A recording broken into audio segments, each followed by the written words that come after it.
வந்திருக்கக்கூடிய தமிழர் கட்சியின் தலைவர் சேனாதி அண்ணர் அவர்களே மற்றும் இங்கு குழுமி இருக்கின்ற அனைவருக்கும் எனது அன்பான வணக்கம்.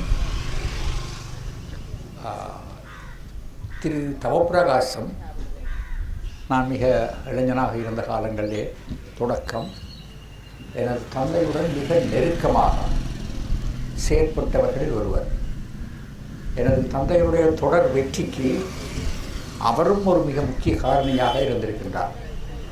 அந்த நாட்களிலே நான் இவரை தவப்பிரகாசம் என்று அழைத்தேன். ஏனென்றால் அந்த நாளிலே நான் நினைத்தேன் இவர் கிட்டத்தட்ட இந்த வயதில் இருப்பர் போல இருக்கின்றார், அல்லது என்னை விட 2 வயதோ 3 வயது கூட இருப்பார் ஒன்று.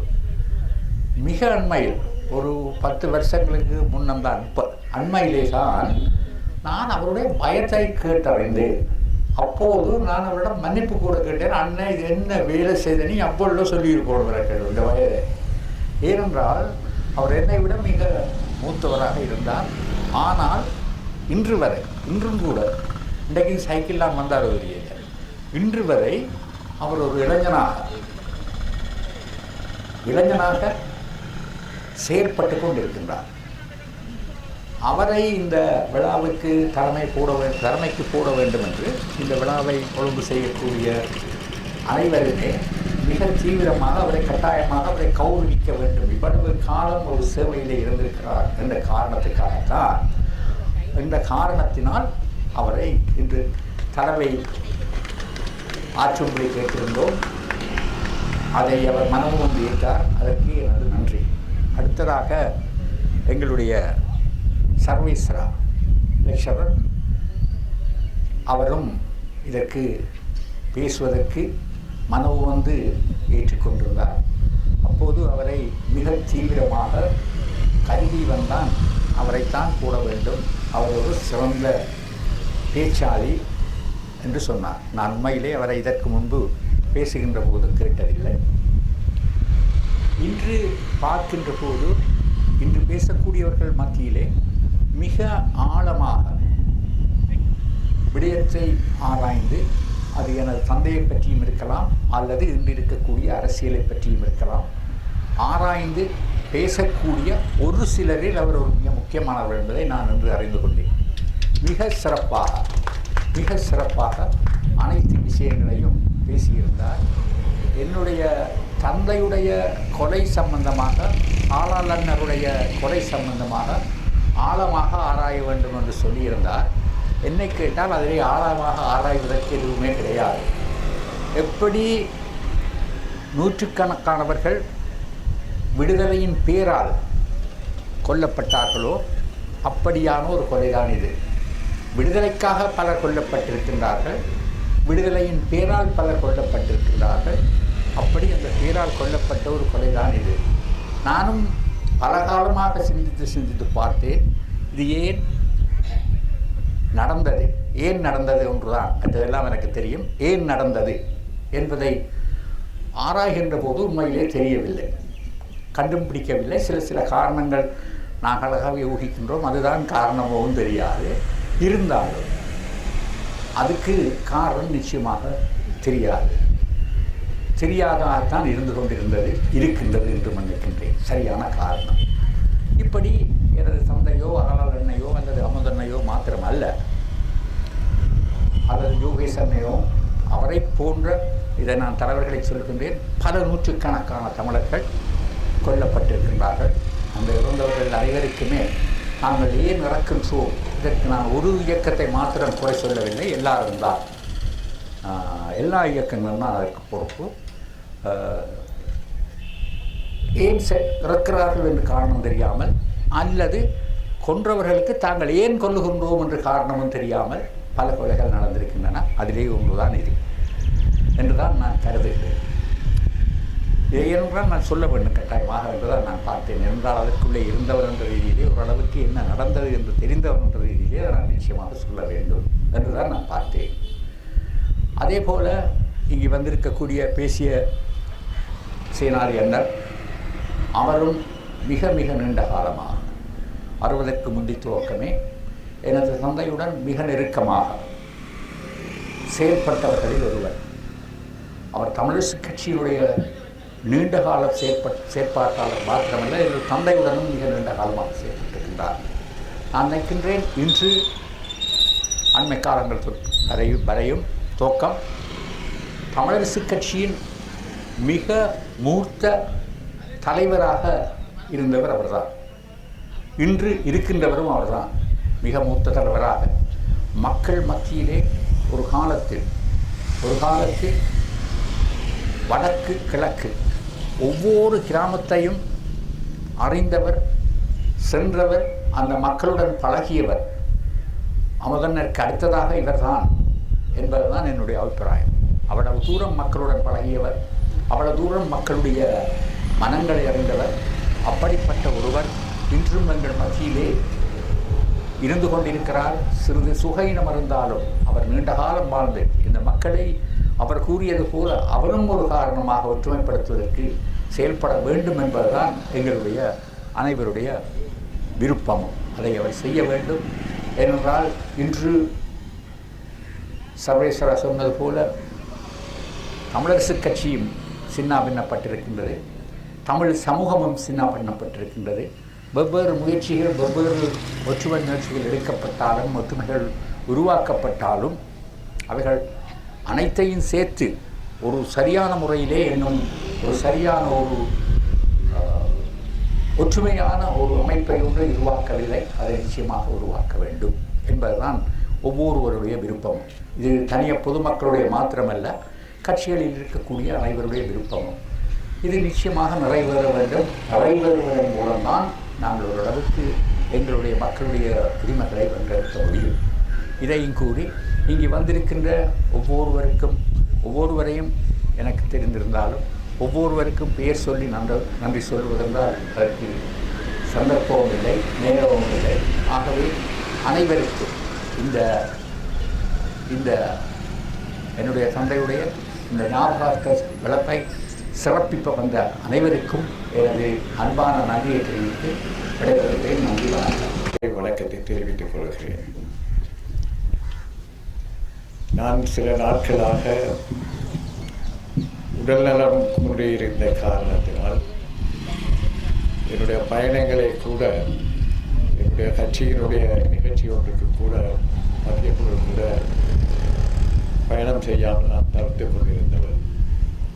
ஆனால் அதிகாலையிலே எழுந்து இன்று எங்களுக்கு தலைவராகவும் அண்ணனாகவும் காவலனாகவும் இருந்த திரு தர்மலிங்கம் அவர்கள், தம்பி சித்தார்த்தன் அவர்களுடைய தந்தையார், அவருடைய நிகழ்ச்சிக்கு நான் எப்படியும் வர வேண்டும் என்பதற்காக என்னுடைய மகனிடம் சொன்னேன். நான் இரவு சொன்னேன், போக முடியுமோ தெரியவில்லை என்று.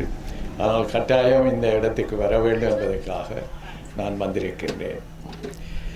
எனக்கு முன் உரையாற்றிய தம்பி சர்வேஸ்வரா மிக சிறப்பாக, அவர் ஒரு கல்வி ஆற்றலாளர் என்பதற்கு அப்பால் அவர் இந்த மண்ணில் எங்களுடைய இனத்தின் சார்பில் இன்றைய தேவையை ஒட்டி அவர் தன்னுடைய ஆற்றலையும் அறிவையும் பயன்படுத்தி சில கருத்துக்களை இங்கே முன்வைத்தது எனக்கு மிகவும் ஆறுதலாக இருந்தது.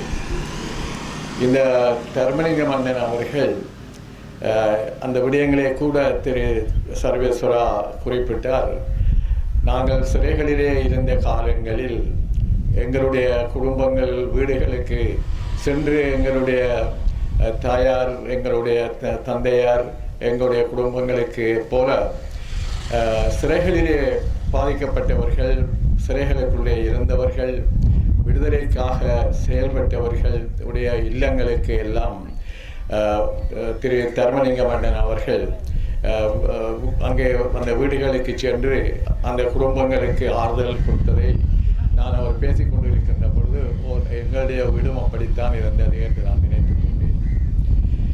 அப்படியால் இந்த நேரத்திலே எங்களுடைய இனம் இன்றைக்கு பிறையினப்பட்டிருக்கின்றது, சீர்குலைந்திருக்கின்றது, ஒற்றுமை சீர்குலைந்திருக்கிறது.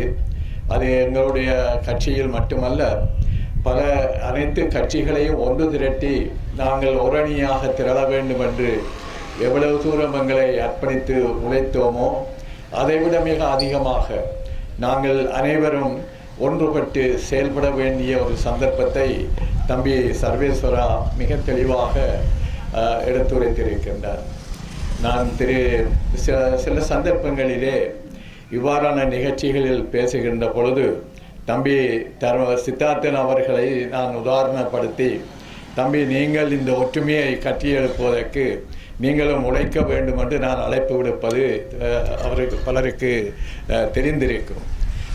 அதே போல இன்றைக்கு இருக்கின்ற சூழ்நிலையில் திரு சித்தார்த்தன் அவர்கள் பாராளுமன்ற உறுப்பினராக இருக்கின்ற படியிலாலும் அவர் தமிழரசு கட்சி தமிழரசு கட்சியோடு அவருடைய தந்தையாரை தொடர்ந்து அந்த கட்சியோடு மிக ஒரு உழைப்பாளனாக, அர்ப்பணிப்பாளனாக, பற்றாளனாக இருந்தவரை உரித்தோடு நாங்கள் அழைக்கலாம். அவர் இந்த கட்சிகளை ஒன்றுபடுத்தி நாங்கள் ஒற்றுமையாக இந்த இனத்தின் விடுதலைக்காக அந்த அவசியம் இன்றைக்கு மிக அதிகமாக இருக்கிறது என்பதை தம்பி சர்வேஸ்வரா எடுத்து சொன்ன பொழுது ஒரு ஆறுதல் கூட ஏற்பட்டது. இன்றைய பலர் அதை உணர்ந்திருக்கிறார்கள். எல்லோரும் நாங்கள் ஒன்றாக எங்களுடைய இனத்தைக்காக விலை கொடுத்த, தங்களுடைய உயிரை கொடுத்த குடும்பங்களை அழித்து கொண்ட எத்தனையோ குடும்பங்கள் இன்றைக்கும் அடுத்த சந்ததியின் மத்தியிலே அவர்கள் இன்றைக்கு மன துயரத்தோடு இந்த எதிர்காலத்தை ஒட்டி மனம் நொந்து கொண்டிருக்கின்ற காலகட்டமாக இது மாறி வருகிறது. இதை மாற்றி அமைக்கின்ற பொறுப்பில் இன்றைக்கு தர்மலிங்கம் அண்ணன் அவர்கள், நாங்கள் சிறைகளுக்குள்ளே இருந்த காலங்களில் அவர் இந்த இளம் சமூகம் அவர்கள் கைது செய்யப்பட்டு அவர்களுடைய குடும்பங்கள் பாதிக்கப்பட்ட நேரங்களிலெல்லாம் எங்களுடைய கட்சியிலே எங்களுடைய தலைவர்கள் பலரை நாங்கள் இழந்திருந்த நேரத்தில் அவர் இந்த இளைஞர்களுடைய குடும்பங்களுக்கு, வீடுகளுக்கு எல்லாம் சேர்ந்து அந்த குடும்பங்களுக்கு ஆறுதல் செய்ததை நானும் என்னுடைய குடும்பமும் கூட நாங்கள் அதை சொல்லிக் கொள்ள வேண்டியவர்களாக இருக்கின்றோம். அதை நான் அறிந்து கொண்டிருந்தேன். சிறைகளில் இருந்த நேரங்களில் வெளியே வந்த பொழுதும் தர்மண்ணன் அவர்கள் எங்களை எல்லாம் தன்னுடைய வாகனத்திலே அழைத்து சென்று இந்த நிகழ்ச்சிகளிலே பங்கு பெற்றுவதற்கு எங்களுக்கு ஊக்கமும் உற்சாகமும் தந்து கொண்டிருந்த ஒரு மனிதர் இன்றைக்கு இல்லை. அந்த கொடுமையை நாங்கள் எந்த வகையிலும் மறக்க முடியாது என்று நான் நினைக்கின்றேன். இந்த சந்தர்ப்பத்தில் நான் அதிக நேரம் நின்று பேசிக்கொண்டிருக்க வாய்ப்பு குறைந்தவராக இருக்கின்றேன். அதன்படியால் என்னை ஒரு பொருட்டாக மதித்து இந்த தர்மலிங்கம் அண்ணன் அவர்களுடைய நிகழ்ச்சியில் சில வார்த்தைகள் அவரை நினைவு கூறுவதற்காக, நாங்கள் அவரை நினைவு கூறுவது மட்டுமல்ல அவரை பின்பற்றி செல்வதற்காக ஒரு பொருட்டாக என்னையும் இங்கே அழைத்து சில வார்த்தைகள் கூற வேண்டும் என்று சொன்னார்கள். மிக நன்றி. அந்த நன்றி நாங்கள் கூறுவதானால் நாங்கள் அனைவரும் கட்சிகளுக்கு அப்பால் நாங்கள் ஒன்றுபட்டு இனமாக இந்த இனத்தின் விடுதலைக்காக அர்ப்பணிப்பது தான் எங்களுடைய அண்ணர் தர்மலிங்கம் போன்றவர்கள், இந்த மண்ணிலே தங்களுடைய உயிர்களை பறி கொடுத்தவர்கள், அழிக்கப்பட்டவர்கள், எங்களுடைய தேசம், எங்களுடைய இனம் அழிக்கப்பட்டதிலிருந்து விடுதலை எதிர்காலத்தில் விடுதலை பெற்ற ஒரு இனமாக, நிலமாக எங்களை விடுவிப்பதற்காக அனைவரும் ஒன்றுபட்டு உழைப்பதற்கு நாங்கள் எங்களை அர்ப்பணிக்க வேண்டும் என்று கூறி நான் இந்த சந்தர்ப்பத்திலிருந்து இந்த கருத்துக்களை நான் இத்தோடு நிறுத்தி கொண்டு விடைபெறுகிறேன். நன்றி, வணக்கம். தலைவரும் முன்னாள் பாராளுமன்ற உறுப்பினருமாகிய மதிப்புக்குரிய மாவே சேனாதிராய் அவர்களே, இன்னும் பெயர் குறித்து விழிக்க வேண்டிய பெரியவர்களே, அரசியல் பிரமுகர்களே, தமிழ் அபிமானிகளே, உங்கள் அனைவருக்கும் இனிய காலை வணக்கம். நாங்கள் இன்றைய நாள் தர்மலிங்கம் ஐயா அவர்களுடைய 39வது ஆண்டு நினைவு நாளிலே சந்திக்கின்றோம்.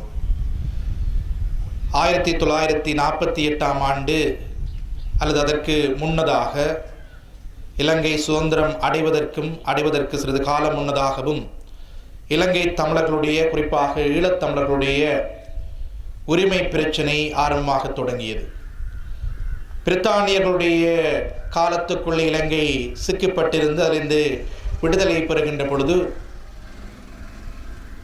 இந்த ஈழத்தமிழர்களுடைய வகிபாகம் இலங்கை அரசியலில் எவ்வாறு இருக்கும் அல்லது அவருடைய உரிமை இலங்கையில் எவ்வாறு கணிக்கப்படும் என்பது தொடர்பாக நம்முடைய தமிழ் தேசிய தலைவர்கள் மிகுந்த அக்கறையோடு இருந்தார்கள்.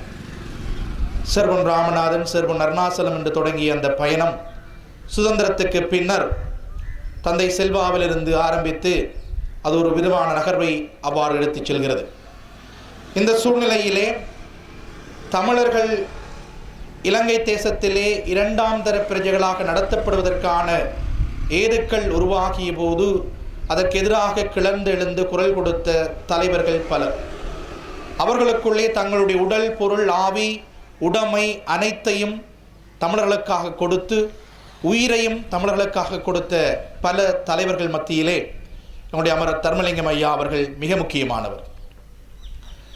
ஒரு சாதாரண மனிதனாக அவருடைய குடும்ப பின்புலம் என்பது உங்கள் எல்லோருக்கும் தெரியும். நம்முடைய சமூகத்திலே ஒரு உயர் மட்டத்திலே இருந்த ஒரு குடும்ப பின்புலத்தை கொண்டவர். கந்தரோடை ஸ்கந்தரோதயா கல்லூரிக்கும் அவருடைய குடும்பத்துக்கும் மிக நெருக்கமான தொடர்புண்டு. கந்தரோடையினுடைய கல்வி பாரம்பரியத்துக்கும் தர்மலிங்கம் ஐயா அவருடைய குடும்பத்துக்கும் மிக நெருக்கமான உறவு உண்டு. தெல்லிப்பளை துர்காதேவி தேவஸ்தானத்தினுடைய தர்மகாத்தா சபையினுடைய அந்த தலைவராக, அதனுடைய தோற்றுவாயாக இருந்தவர் அமர் தர்மலிங்கம் ஐயா அவருடைய குடும்பமும் அவரும். அத்தகைய ஒரு பெரிய பாரம்பரியமிக்க மதிப்புத்தக்க குடும்ப பின்னணியிலே கிளர்ந்தெழுந்த ஒருவர் இந்த மண்ணினுடைய விடுதலைக்காக, இந்த மக்களுடைய ஈழத்தமிழர்களுடைய அரசியல் இருப்புக்காக தன்னுடைய ஆவி, பொருள், உடல், உடைமை அனைத்தையும் அர்ப்பணித்தவர் என்கின்ற கூற்றிலே இரண்டாவது கருத்து இருக்க முடியாது. அவருடைய மரணம் என்பது, அதற்கு பின்னால் இருக்கக்கூடிய பின்புலம் என்பது ஆழமாக பேசப்பட வேண்டியது. ஆனால் பேச முடியாத சூழ்நிலையை நாங்கள் இருக்கிறோம் என்பது உங்கள் எல்லோருக்கும் தெரியும். 1985 ஆண்டுகளிலே இதே நாள் செப்டம்பர் மாதம் அவரும் தமிழரசு கட்சியினுடைய இன்னொரு முக்கியமானவராக இருக்கக்கூடிய நிர்வாக செயலாளராக இருந்த திரு ஆலால சுந்தரம் அவர்களும் தங்களுடைய வீடுகளிலிருந்து கடத்தப்படுகிறார்கள். திரு ஆலால சுந்தரம் ஐயா அவர்கள் நல்லூரில் அமைந்திருக்கக்கூடிய அவருடைய வீட்டிலிருந்து கடத்தப்படுகிறார் காரிலே. அவரை அழைத்து கொண்டு தர்மலிங்கம் ஐயாவுடைய வீட்டுக்கு வருகிறார்கள். தர்மலிங்கம் ஐயா அவர்கள் ஒரு திருமண வீட்டிலே கலந்து கொண்டு விட்டு தன்னுடைய துவிச்சக்கர வண்டியிலே திரும்பி தன்னுடைய வீட்டுக்கு வருகிறார். திரு ஆலால சுந்தரம் ஐயா காரில் இருந்து கொண்டு அவரிடம் ஏதோ சொல்கிறார். அதை கேட்டுவிட்டு காருடைய முன் இருக்கையில் அமர்ந்து கொண்டு அந்த காரில் அவருடைய பயணம் தொடங்குகிறது. இந்த ரெண்டு பேரும் மிகுந்த தீர்க்க தரிசனத்தோடு ஒரு நம்பிக்கையோடு தான் அந்த காரில் நிச்சயமாக பயணித்திருப்பார்கள் என்பது என்னுடைய அனுமானம். ஆனால் காலம் வேறு விதமாக திட்டமிட்டது. அவர்கள் இரண்டு பேரும் படுகொலை செய்யப்பட்டு தர்மலிங்கம் ஐயா அவர்கள் நாங்கள் பேசிக்கொண்டிருக்கக்கூடிய இந்த இடத்திலிருந்து சற்று தொலைவிலே அங்கே தாவடி இந்து மயானத்திலும், ஆலால சுந்தரம் ஐயா அவர்கள் நல்லூரிலே தன்னுடைய வீட்டுக்கு அண்மையிலே ராசபாத வீதியில் ஒரு பட்டைக்காட்டிலே சடலமாக போடப்பட்டார்கள். அதற்கு பின்னால் அது ஏன் நடந்தது, அது எந்த கால பின்னணியில் அந்த படுகொலை நடந்தது என்பதெல்லாம் என்னுடைய அடுத்த தலைமுறை கற்றுக்கொள்ள வேண்டிய பாடங்கள். எங்களுடைய தர்மலிங்கம் ஐயா அவர்களை பற்றி பேசுவதாக இருந்தால், அவருடைய நினைவுகளை மற்ற தலைமுறைக்கு கடத்துவதாக இருந்தால் ஏராளமான விடயங்களை நாங்கள் இங்கே பகிர்ந்து கொள்ளக்கூடியதாக இருக்கும். 1972 மற்றும் 77 ஆண்டு காலப்பகுதிகளிலே தர்மலிங்கம் ஐயா அவர்கள் இன்றைக்கும் நாங்கள் பேசிக்கொண்டிருக்கக்கூடிய விடயங்களை உலக அரங்குக்கு கொண்டு போனார். நாங்கள் ஒரு கடந்த வாரம் எங்களுடைய பல்கலைக்கழக மாணவர்கள் உட்பட எல்லோரும் சர்வதேச காணாமல் போனோர் தினத்திலே காணாமல் போனோர்களுக்காக குரல் கொடுத்து கொண்டிருந்தோம். எங்களுடைய அரசியல் கைதிகள், சிறைகளிலே வாடுகின்ற இளம் தமிழ் அரசியல்வாதிகளுக்காக குரல் கொடுக்கிறோம். 1972-77 ஆண்டு காலப்பகுதிகளிலே சிறைகளிலே எங்களுடைய தமிழ் இளைஞர்கள் அனுபவித்த சித்திரவதைகளுக்கு எதிராக சர்வதேச மன்னிப்பு சபையினுடைய கவனத்தை ஈர்த்தவர் எங்களுடைய தர்மலிங்கம் ஐயா அவர்கள். தன்னுடைய ஆங்கில மொழி புலமை, தன்னுடைய சட்டம் சார்ந்த புலமை, அவர் சட்டத்திறனியாக தன்னுடைய வாழ்க்கையை ஆரம்பித்திருந்தார். அந்த கற்கைக்குள்ளே தன்னை புகுத்தியிருந்தார். அந்த ஆழ்புல நுண்பான் நுழைபுலத்தினுடைய அறிவினூடாக சர்வதேச அரங்குக்குள்ளே அவர் தன்னை எங்களுடைய பிரச்சனையை, குறிப்பாக இந்த இளைஞர்கள் சித்திரவதை கூடங்களிலே சிறைச்சாலைகளை சந்தித்த அவலங்களை கொண்டு போய் சேர்த்தார். அது சாதாரணமாக ஒரு அரசியல் தலைவர் ஆற்ற வேண்டிய 2 கர்மங்களை 2 தடங்களில் இவர் செய்ததாக நான் உணர்கிறேன். ஒன்று, தன்னுடைய இனத்துக்காக, தன்னுடைய அடுத்த தலைமுறைக்காக ஒரு தலைவர் சர்வதேச மட்டங்களில் ஆற்ற வேண்டிய காரியத்தை அவர் ஆற்றியிருந்தார். அதற்கு அப்பாலே அந்த சிறைகளிலே வாடுகின்ற ஒவ்வொரு இளைஞனுடைய வீடுகளுக்கும் சென்று அவருடைய கிரமமாக, ஒரு தடவை அல்ல, கிரமமாக அவருடைய வீடுகளுக்கு சென்று அவருடைய பெற்றோர்கள் உறவினர்களுக்கு அவர் ஆறுதல் கூறியிருக்கிறார். இந்த மனப்பாங்கும் இந்த தலைமைத்துவ பண்பு என்பது நாங்கள் இன்றைக்கும் அவரிடமிருந்து கற்றுக்கொள்ள வேண்டிய பண்பாகவே நான் பார்க்கிறேன். இன்றைக்கும் இந்த பிரச்சனை மோத்தியிலே இருக்கிறது. இன்றைக்கும் சிறைகளிலே நம்முடைய உறவுகள் வாடிக்கொண்டிருக்கிறார்கள். அந்த உறவுகளை தொலைத்துக் கொண்டு காணாமல் போய் தங்களுடைய உறவுகளை தேடிக்கொண்டு குடும்பங்களிலே கவலையோடு இருக்கக்கூடிய பலர் இருக்கிறார்கள். நாங்கள் வெறுமனே ஒரு பொதுக்குரலாக அவர்களுக்கு அந்த குரலை கொடுக்காமல் அவருடைய தனிப்பட்ட நலன்களிலே அக்கறை எடுக்க வேண்டும் என்பதை நம்முடைய தர்மலிங்கம் ஐயா அவருடைய வாழ்க்கை நமக்கு சொல்லி இருக்கிறது. அதற்கு அப்பாலே இங்கே தவப்பிரகாசம் ஐயா குறிப்பிட்டது போல ஐயா அவர்கள் ஒரு சோசலிச சமத்துவவாதியாகத்தான் தன்னுடைய வாழ்க்கையை நெறிப்படுத்தினார். நான் சொன்னது போல உங்களுக்கு தெரியும், யாழ்ப்பாண சமூகத்தினுடைய பண்பாட்டு சூழலும் யாழ்ப்பாண சமூகத்தினுடைய கட்டமைப்புகளும் அந்த சமூக ஏற்றத்தாழ்வுகளும் எப்படி இருக்கின்றது, எப்படி இருந்தன என்பது உங்களுக்கு தெரியும். 1940களிலே அல்லது 60களிலே அதனுடைய அந்த சமூக கட்டமைப்பினுடைய நெருக்கீடுகளும் எவ்வளவு தூரம் உச்சம் பெற்றிருந்தது என்பதும் எங்கள் எல்லோருக்கும் வரலாற்றிலே தெரியும். அந்த காலப்பகுதியிலே வாழ்ந்த தர்மலிங்கம் ஐயா அவர்கள் தன்னுடைய சித்தாந்தமாக, தன்னுடைய கொள்கையாக ஒரு சோசலிசத்தை கண்டார். நாங்கள் பின்னாளிலே எங்களுடைய தனி நாட்டு கோரிக்கையை முன்வைக்கின்ற பொழுது எல்லா போராட்ட அமைப்புகளும் அல்லது விடுதலை அமைப்புகளும் அரசியல் அமைப்புகளும் சோசலிச தமிழீழம் என்கின்ற கோரிக்கையை முனைப்பாக ஏற்றுக்கொண்டன. ஆனால் அந்த கோரிக்கையை முதலிலே யதார்த்தமாக, அந்த கோரிக்கையை முதலிலே ஒரு இயல்புத்தன்மையோடு அணுகியவர் எங்களுடைய தர்மலிங்கம் ஐயா அவர்கள். அவர் அதை எவ்வாறு நகர்த்தினார் என்றால், ஒரு சர்வதேசமயப்படுத்தப்பட்ட சித்தாந்தங்களோடு அதை நெருக்கமாக கொண்டு போய் சேர்த்தார். குறிப்பாக இலங்கை சோவியத் நட்புறவு சங்கத்தினுடைய பிரதி தலைவராக அவருடைய கடமை இருந்தது. இலங்கை சமாதான சபையினுடைய ஆசிய ஆபிரிக்க ஒருமைப்பாட்டுக் கழகத்தினுடைய பிரதி தலைவராக அவர் இருந்தார். உங்களுக்கு தெரியும், ரஷ்ய நாடு, சோவியத் ரஷ்யா என்பது சோசலிசம் சம்பந்தமாக அதிகம் பேசப்பட்டது. அது பின்னர் பிரிந்து போனது. அது ரஷ்ய சோவியத் யூனியனாக இருந்த பொழுது சோசலிச கட்சியாக எங்களுடைய மண்ணிலும் அதனுடைய தாக்கமும் அதனுடைய சித்தாந்த கோட்பாடுகளுடைய அந்த நிழல்களும் எங்களுக்குள்ளே இருந்தது. அதனுடைய ஒரு தோற்றுவாயாக தர்மலிங்கம் ஐயா அவர்கள் இருந்தார். அவர் அதை எடுத்துக்கொண்டு போனார், சமூகத்திலே அதை பரவ விட்டார். வெறுமனே சொற்களால் அன்றி செயல்களினாலும் தன்னுடைய வாழ்க்கையில் சமத்துவத்தையும் சோசலிசத்தையும் அவர் கடைபிடித்தார். அவர் இறந்த பொழுது மொஸ்கோவில் இருக்கக்கூடிய, ரஷ்யாவினுடைய தலைவர் மொஸ்கோவில் இருக்கக்கூடிய வானொலி, அந்த மொஸ்கோவினுடைய அரசாங்கத்தினுடைய அந்த அங்கீகரிக்கப்பட்ட வானொலி இவ்வாறு பதிவு செய்கிறது: சோவியத் நாட்டினுடைய உற்ற நண்பனையும் சோசலிச முகாமினுடைய மதிப்புக்குரிய நண்பனையும் நாங்கள் இழந்திருக்கிறோம். அதற்காக நாங்கள் வருத்தம் அடைகிறோம் என்று ரஷ்ய நாட்டினுடைய அந்த உயர் வானொலி பதிவு செய்கிறது. அவ்வளவு தூரம் அவர் தன்னுடைய சித்தாந்தத்தை, தன்னுடைய சமத்துவ கொள்கையை சர்வதேசமயப்படுத்தியவராகவும் ஒரு பெரிய தீர்க்க தரிசனத்தோடு இயங்கியவராகவும் நாங்கள் அவரை பார்க்கிறோம். 1961ஆம் ஆண்டு நடந்த சத்தியாகிரக போராட்டத்திலே அவருடைய, இங்கே மாவை ஐயா இருக்கிறார், அவர் சாட்சியமாக இருப்பார். 1961ஆம் ஆண்டு நடந்த அந்த சத்தியாகிரக போராட்டத்தில், கச்சேரிக்கு முன்னாலே நடந்த அந்த சத்தியாகிரக போராட்டத்திலே தர்மலிங்கம் ஐயாவுடைய பங்களிப்பு என்பது மிக பெருமதியானது. மிக நெருக்கடிகளுக்குள்ளே நின்று கொண்டுதான் அவர்கள் தங்களுடைய குரல்களை கொடுத்தார்கள். இந்த இனம் எதிர்காலத்தில் என்ன அல்லல்களை படும் என்பதை அவர்கள் தீர்க்க தரிசனமாக உணர்ந்து கொண்டார்கள். நாங்கள் எல்லாம் இன்றைக்கு இந்த சமூக வலைத்தளங்களிலே அல்லது கிரிக்கெட் விளையாட்டுகள் ஆரம்பித்து விட்டால் ஒரு சுலோகம் முதன்மை பெறுகிறது: ஒன் நேஷன் ஒன் கலருக்காகவும் தன்னுடைய உயிரை அர்ப்பணித்து எங்கள் நினைவுகளிலே வாழுகின்ற தர்மலிங்கம் ஐயா அவர்களுடைய பாதங்களை சேவித்து இந்த நிகழ்வை தலைமை தாங்குகின்ற தவப்பிரகாசம் ஐயா அவர்களே பற்றி பேசுகிறோம். நீங்கள் எல்லோரும் இங்கே திரண்டிருக்கிறோம் என்றால் இது வெறுமனே ஒரு நினைவை பேசுகின்ற விடயம் அல்ல, அல்லது அவருக்கு திவசம் கொடுக்கின்ற ஒரு நிகழ்வு அல்ல. இது ஒரு தலைமுறைக்கு நம்முடைய வரலாற்றை கையளிக்கின்ற நிகழ்வு. இன்றைக்கு எனக்கு இந்த சந்தர்ப்பம் கிடைத்தபடியினாலே தான் நான் உங்களோடு பகிர்ந்து கொண்ட விழா விடயத்தையும் தேடக்கூடியதாக இருந்தது. அல்லது போல நான் கல்வியலுக்குள்ளே உளவியலுக்குள்ளே நான் பல விடயங்களை தேடிக்கொண்டிருப்போம். ஒரு சந்தர்ப்பத்தை இங்கே தந்தார்கள். கஜதீபனும் திரு அங்கிரன் அவர்களும் ஒரு சந்தர்ப்பத்தை தந்தனாலே தர்மலிங்கம் ஐயாவை பற்றி தேடினோம். அவர் வாழ்ந்த காலத்திலே, அவர் மறைந்த பொழுது எவ்வாறு அந்த விடயம் கொண்டாடப்பட்டது அல்லது அந்த விடயம் எவ்வாறு எடுக்கப்பட்டது என்பதை நாங்கள் தேடிக்கொண்டோம். இது தலைமுறை கையளிப்பு செய்கின்ற விடயம். எனவே இந்த நினைவுகள் என்பது மக்கள் மயப்படுத்தப்பட வேண்டும். இந்த நினைவுகள் என்பது இளையோர் மயப்படுத்தப்பட வேண்டும். இந்த சூழ்நிலையிலே நாம் மிக முக்கியமாக நம்முடைய இளைஞர்களை அடுத்த கட்ட தேசிய அரசியலுக்குள்ளே, அடுத்த கட்ட ஜனநாயக அரசியல் நீரோட்டத்துக்குள்ளே அறிவு மயப்பட்டவர்களாக எவ்வாறு கொண்டு வரப்போகிறோம் என்பதாக சிந்திக்க வேண்டும். இங்கே எனக்கு சாட்சியமாக திரு கஜதீபன் இருப்பார். 2010 ஆண்டுகளிலே மாட்டின் வீதியிலே நாங்கள் பல நாட்களை மாவை சேனாதர் ஐயாவோடு செலவழித்திருக்கிறோம். ஆரம்ப நாட்களிலே அரசியல் புதிய சித்தாந்தங்களை உருவாக்குவதற்காக நாங்கள் செலவழித்திருக்கிறோம்.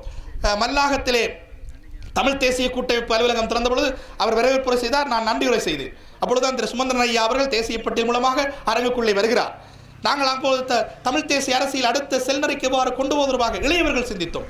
ஆனால் அந்த தடம் சரியான பாதையிலே போகவில்லை என்பதனாலே கஜதீபனும் தமிழரசு கட்சியை விட்டு போனார். நாங்களும் ஒதுங்கிக் கொண்டோம்.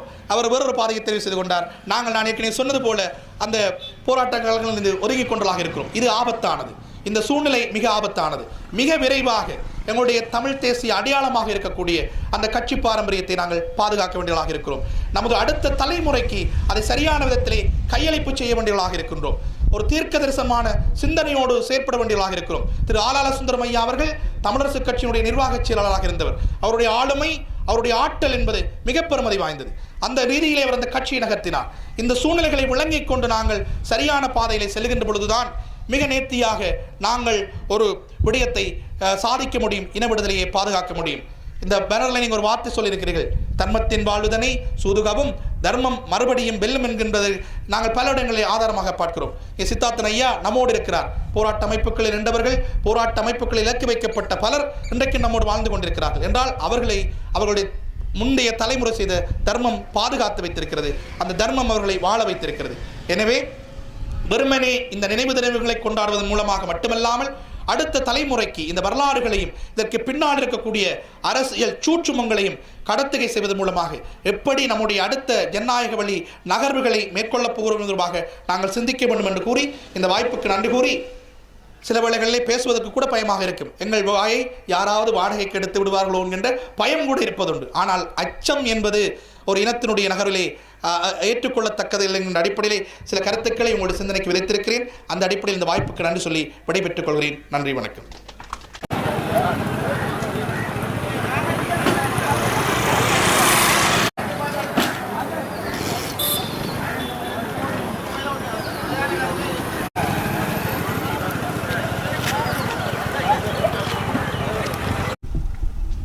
நன்றி ஐயா. தொடர்ந்து இன்றைய நிகழ்வின் பிரதான நிகழ்வாகிய நினைவு பேருரை. இன்றைய நினைவு பேருரை நிகழ்வதற்காக இங்கு யாழ்ப்பாண பல்கலைக்கழக திரு சர்வேஸ்வரா அவர்கள் இங்கு வருகின்றார். சர்வேஸ்வரா அவர்கள் உங்கள் அனைவருக்கும் அறியப்பட்ட ஒருவர். அவர் கல்வித்துறைக்கு அப்பாலே பல்கலைக்கழக விரிவுரையாளர் என்பதற்கு ஒன்றிவிட மௌன வழக்கத்துடன் ஆரம்பிக்கும்.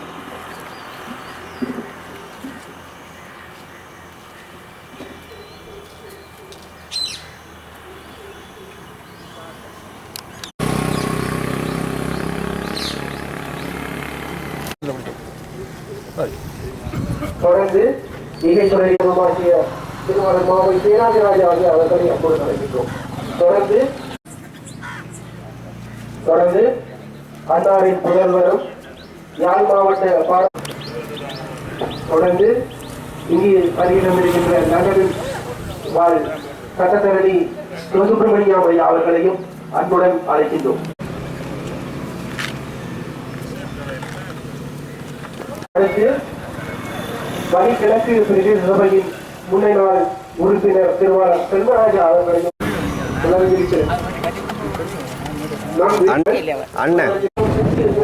உறுப்பினருமாகிய திருவாளர் அன்னதானம் ரிச்சர்ட் சோமகராசன் அவர்கள் தொடர்ந்து இன்றைய நிகழ்வில் நிறைவு பேருரையாற்றிய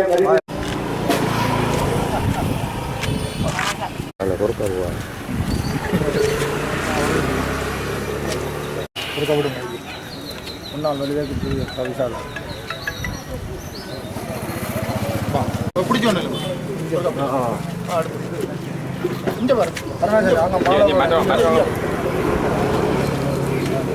சரி சரி சரி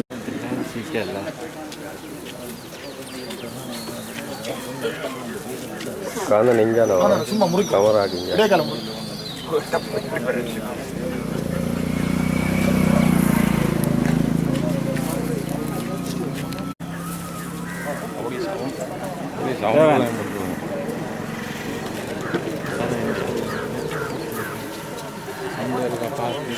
மறைந்த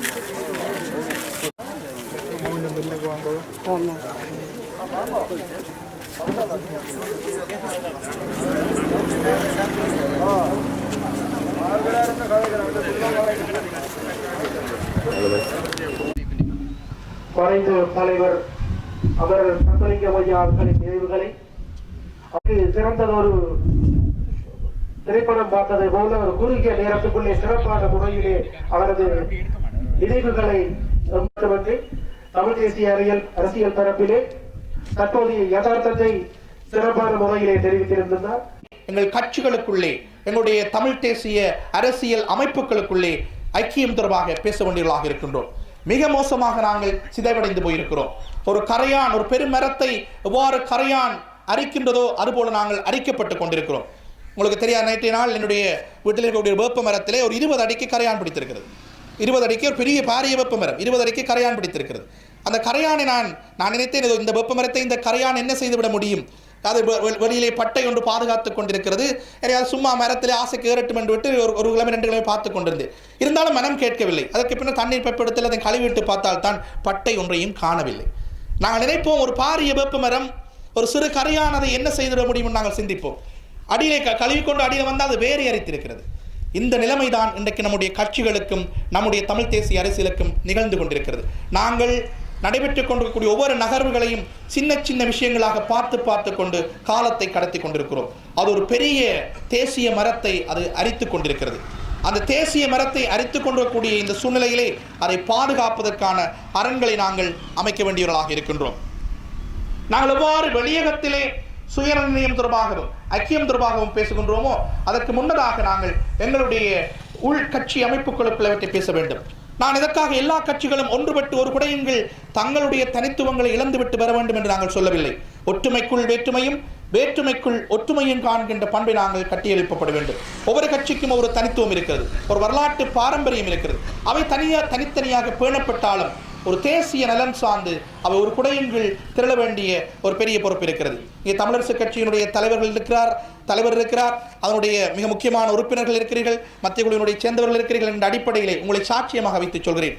சாதாரண மக்களாக வெளியிலிருந்து பார்ப்பவர்களாக நாங்கள் மிக கவலையோடு இருக்கிறோம். இந்த பெரிய பெரிய மனிதர்கள் எல்லாம் வளர்த்தெடுத்து அந்த மனிதர்கள் தங்கள் உயிரை கொடுத்து தியாகம் செய்து கட்டி காத்த ஒரு கட்சியினுடைய நிலை எங்களை சற்று கவலை கொள்ள வைத்திருக்கிறது. மிக விரைவாக அந்த கட்சி தன்னுடைய முடுக்கோடு மீண்டும் தொடங்கும் முடுக்காக நிமிர வேண்டும் என்பது எங்கள் அத்தனை பேருடைய பிரார்த்தனையாக இருக்கிறது. ஏனென்றால் ஒரு பாரம்பரியத்திற்கும் ஒரு தனித்துவத்திற்கும் ஒரு அடையாளம் இருக்கிறது. அந்த அடையாளத்துக்கு பின்னாலே தான் அடுத்த தலைமுறை திரள்வதற்கு தயாராக இருக்கிறது. அது மறக்க முடியாத உண்மை. 2010களிலே போர் முடிவுக்கு வந்த பின்னர் ஒரு இளைய தலைமுறை, இங்கே சுகிரன் இருக்கிறார், தர்ஷன் இருக்கிறார், கஜதீவன் இருக்கிறார், உதயநன் இருக்கிற நிறைய பேர் இளைய தலைமுறை அரசியல்வாதிகள் களத்துக்குள்ளே வந்தார்கள்.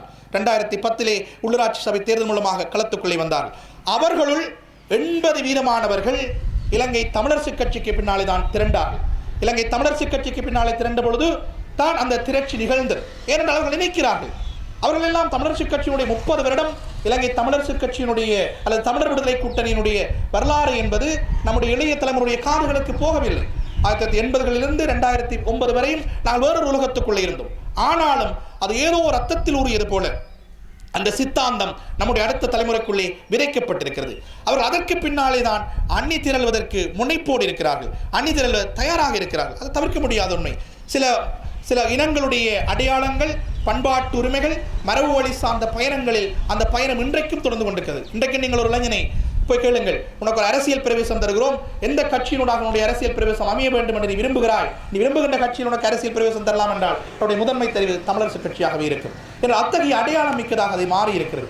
அந்த அடையாளத்தை நாங்கள் இழப்போமாக இருந்தால் அல்லது அந்த அடையாளத்தை நாங்கள் சிறிய வைப்போமாக இருந்தால் அது இந்த இனத்துக்கு நாங்கள் செய்கின்ற அடுத்த ஒரு பெரும் துரோகமாகவும் அடுத்த ஒரு பெரிய இழப்பாகவும் அமையும் என்பதை தயவு செய்து எல்லோரும் மனங்கொள்ள வேண்டும். நாங்கள் சுயநிர்ணயம் பற்றி பேசுகின்றோம். இன்றைக்கு நான் கவலையோடு பதிவு செய்கிறேன். இன்றைக்கு ஒரு முடிவை ஒரு கட்சி எடுத்திருக்கிறது, கட்சி தலைவர் அது எனக்கு தெரியாதுன்னு சொல்கிறார். இந்த சுயநிர்ணயம், எங்கள் முடிவுகளை நாங்களே எடுக்கக்கூடிய அந்த முடிவெடுக்கக்கூடிய ஆற்றலை எங்கள் கட்சிகளுக்குள்ளே நாங்கள் பயன்படுத்த முடியாத இருக்கிறோம் என்றால் ஒரு பெரிய இனம், ஒரு அறிவு சமூகத்தை கொண்டிருக்கக்கூடியோம்.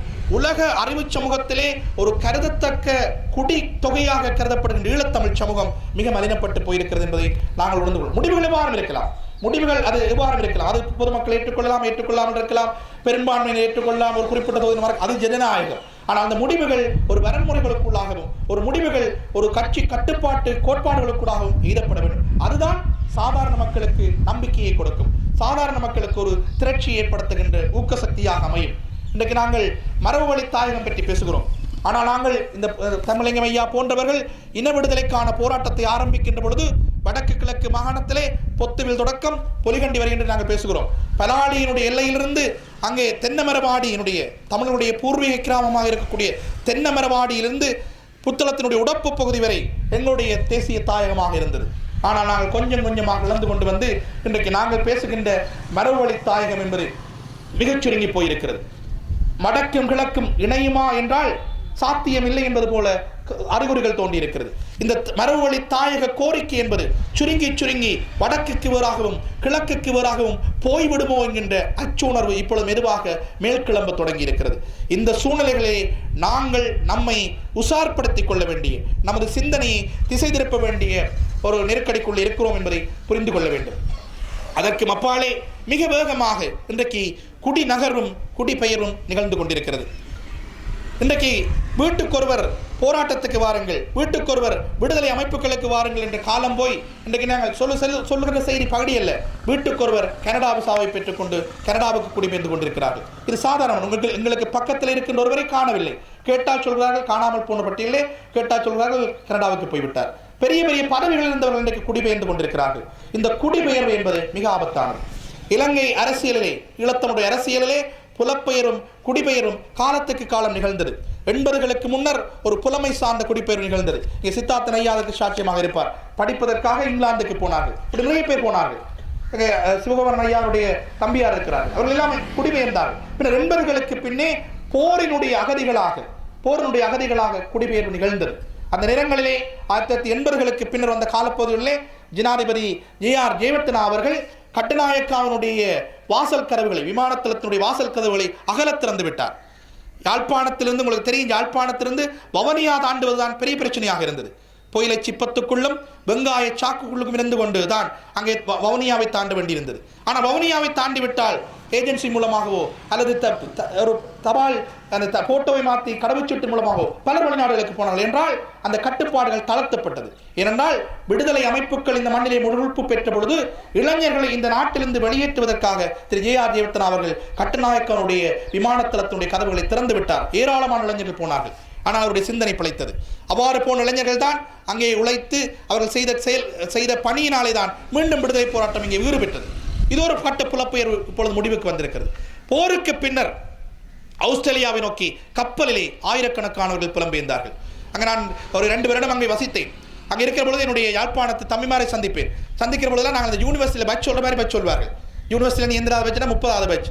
நான் இந்த அகாடமிக் மாதிரி அவர்கள் கப்பல் நம்பர் வைத்திருக்கிறார்கள். நீ எந்த கப்பல்? நான் 12வது கப்பல், நான் 11வது கப்பல், நான் 2வது கப்பல் என்று கப்பல் நம்பர்களை தங்களை அடையாளப்படுத்துகிறார்கள். ஏராளமான ஒரு குடித்தொகை அங்கே பரவி இருக்கிறது, நிறைந்து போயிருக்கிறார்கள். இப்பொழுது அடுத்த கட்ட புலப்பெயர்வு ஆரம்பித்திருக்கிறது. கனடாவை நோக்கி புலம்பெயர்கிறார்கள். மாணவர் விசாக்களிலே, பல்கலைக்கழகங்களிலே அடுத்த எப்பொழுது பரீட்சை பெறுபேறு வெளிவருகிறதோ அடுத்த நாள் அவர்கள் மாணவர் விசாக்களிலே மிக வேகமாக புலம்பெயர்ந்து கொண்டிருக்கிறார்கள். நம்முடைய நாட்டினுடைய குடித்தொகை அடர்த்தி மிக வேகமாக குறைந்து கொண்டிருக்கிறது. இந்த சூழ்நிலையிலே ஒரு விழிப்பை ஏற்படுத்தக்கூடியவர்களாக நாங்கள் மாற வேண்டும். அதுதான் இந்த எங்களுக்காக உயிர் கொடுத்த இந்த பெரிய மனிதர்களுக்கு நாங்கள் செய்கின்ற பிரதி உபகாரம். வெறுமனே கோட்பாடுகளை பற்றி பேசிக் கொண்டிருப்பதை விட அவற்றை எவ்வாறு செயற்பாடுகளுக்குள்ளே கொண்டு போவது என்பதற்காக நாங்கள் சிந்திக்க வேண்டும். எமது அடுத்த தலைமுறையினுடைய அரசியல் விழிப்பு என்பது மிக குறைவடைந்து கொண்டு போகிறது. அரசியல் தொடர்பாக பேசுகின்றவருடைய எண்ணிக்கையும் அரசியல் தொடர்பாக சரியாக சிந்திக்கின்றவருடைய எண்ணிக்கையும் குறைந்து கொண்டு போகிறது. அதைவிட ஒரு காலத்திலே எப்படி கைகளிலே ஆயுதங்களை வைத்துக்கொண்டு தங்களுக்குள்ளே சகோதர யுத்தத்தை செய்து கொண்டிருந்தார்கள் நம்முடைய இளையவர்கள், அதனால் எவ்வளவு பேர் பாதிக்கப்பட்டார்களோ அதுபோலத்தான் இன்றைக்கு கைகளிலே மொபைல் போனை வைத்துக்கொண்டு சகோதர யுத்தம் செய்து கொண்டிருக்கிறார்கள். இதையெல்லாம் நாங்கள் அக்கறைப்படவில்லை. இது பெரிய ஒரு ஆபத்தான யுத்தத்தை நாங்கள் செய்து கொண்டிருக்கிறோம். என்னிடம் இருக்கக்கூடிய கையில் இருக்கக்கூடிய மொபைல் போனில் எதிர்ப்பு தரப்பு பாசறையில் இருக்கக்கூடியவரை நான் பலவந்தமாக போட்டு தாக்குகிறேன். அங்கிருந்து மீண்டும் அவர்கள் போட்டு தாக்குகிறார்கள். ஒரு சித்தாந்தத்திலே ஒரு நோக்கத்திலே ஒன்று செல்ல வேண்டிய சகோதரர்கள் எவ்வாறு ஒரு துப்பாக்கியை வைத்துக்கொண்டு தங்களுக்குள்ளே முரண்பட்டு கொண்டார்களோ அதுபோல இன்றைக்கு ஒரு கைத்தொலைபேசியை வைத்துக்கொண்டு மிக மோசமாக முரண்பட்டு கொண்டும் மிக கீழ்த்தரமாக தங்களுக்குள்ளே பிடக்கப்பட்டு கொண்டிருக்கக்கூடிய ஒரு காலமாக இன்றைய சூழல் மாறி இருக்கிறது. இந்த சூழலிலிருந்து நம்முடைய இளைய தலைமுறையை விடுதலை செய்ய வேண்டும். இன்றைக்கெல்லாம் பலர் அதிலிருந்து ஒதுங்கி போயிருக்கிறார்கள். எப்படி ஒரு விடுதலை போராட்டம் சகோதர யுத்தமாக மாறி நாங்கள் மிக நுணுக்கமாக பார்க்க வேண்டும். சகோதர யுத்தமாக மாறி எங்கள் கைகளில் இருந்த துப்பாக்கி எங்களை நோக்கியே திருப்பப்பட்ட பொழுது பல ஆற்றலாளர்கள்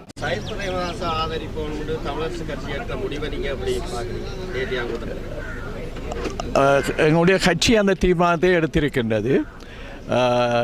நாங்கள் தொடர்ந்து அதை எவ்வாறு நடைமுறைப்படுத்த வேண்டும் என்பதை பற்றி நாங்கள் அடுத்த கூட்டங்களிலே அந்த விடயங்களை பற்றி பேசுவோம். பேசி இந்த தேர்தலில் எங்களுடைய இனத்தின் விடுதலைக்காக எங்களுடைய மக்கள் எவ்வாறு நடந்து கொள்ள வேண்டும் என்பதை பற்றியும் நாங்கள் தீர்மானம் எடுத்து அதை நடைமுறைப்படுத்துவோம். மிக நன்றி.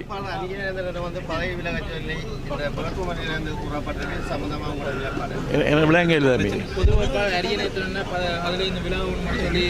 நாங்கள் அது எங்களுடைய நான் இப்பொழுது உடல்நலக் குறைவாக இருக்கிறேன். நேற்றைய கூட்டத்தில் நான் பங்கு கொள்ள முடியாமல் போய்விட்டது. நாங்கள் இதை எவ்வாறு நடைமுறைப்படுத்த வேண்டும் பற்றி அடுத்த கூட்டத்திலே நாங்கள் இந்த வாரத்திலே அதிகமாக கூடி நாங்கள் நடைமுறைக்கான சாத்தியங்களை உருவாக்குவோம். நன்றி.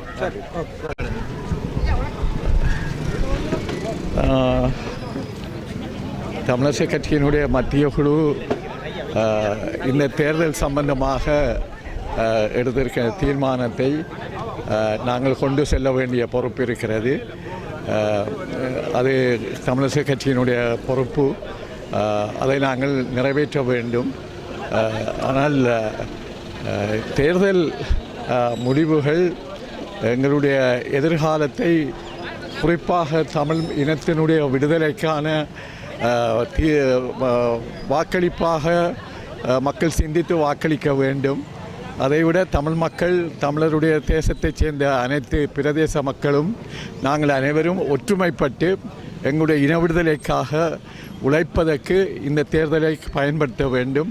அந்த விடுதலை எங்களுக்கு மிகவும் முக்கியமானது. அந்த விடுதலைக்காக நாங்கள் அனைவரும் ஒன்றுபட்டு உழைக்க வேண்டும் நான் கேட்டுக்கொள்கின்றேன்.